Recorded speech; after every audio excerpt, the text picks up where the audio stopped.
Connaissez-vous le vinaigre des 4 voleurs? C'est un remède légendaire, vieux de plusieurs siècles, qui aurait protégé des voleurs en pleine épidémie de peste. Et vous allez voir, légende ou pas, cette histoire est aussi incroyable que passionnante.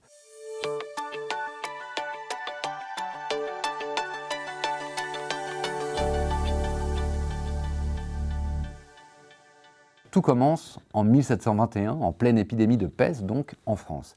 À Marseille, puis dans toute la Provence, la maladie fait rage avec près de 100 000 victimes, des hommes, des femmes, des jeunes ou des personnes âgées. Un jour, dans les registres paroissiaux d'un petit village de l'Aude appelé Cuisa, une certaine Catherine Clerc découvre, il y a quelques années, une note datée de cette époque, une recette.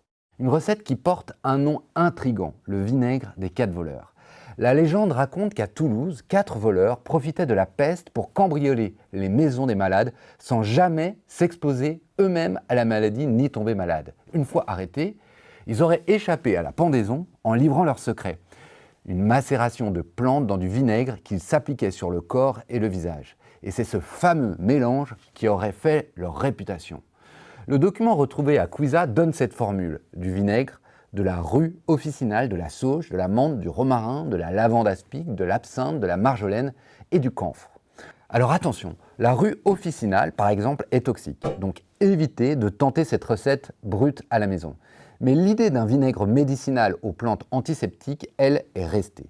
Avec le temps, la recette a évolué. Chaque région a sa version selon les plantes locales. Aujourd'hui, les formules les plus courantes associent du vinaigre de cidre avec de l'ail, de la cannelle, des clous de girofle, du romarin, de la lavande, de la sauge, du thym, de la menthe et toujours une pointe de camphre. Bref, une synergie de plantes antiseptiques, stimulantes et purifiantes.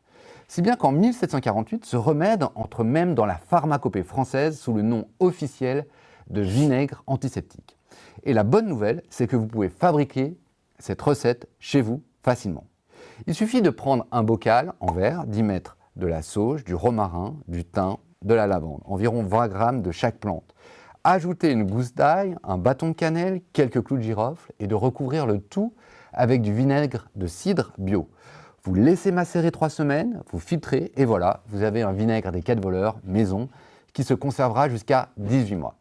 Et ce vinaigre, à quoi va-t-il vous servir concrètement? Eh bien, à beaucoup de choses.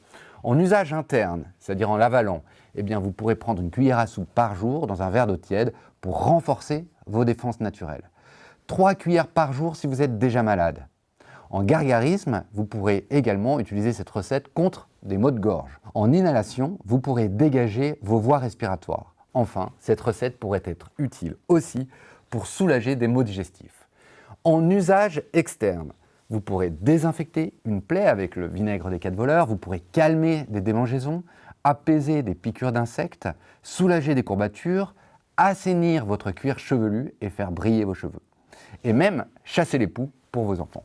Ce n'est pas tout, il est aussi utilisé pour désinfecter la maison et même pour soulager vos animaux de compagnie contre les puces par exemple. Attention toutefois, le vinaigre des 4 voleurs contient du camphre. Il est donc interdit aux femmes enceintes, déconseillé aux enfants de moins de 7 ans et aux personnes qui souffrent de problèmes cardiaques.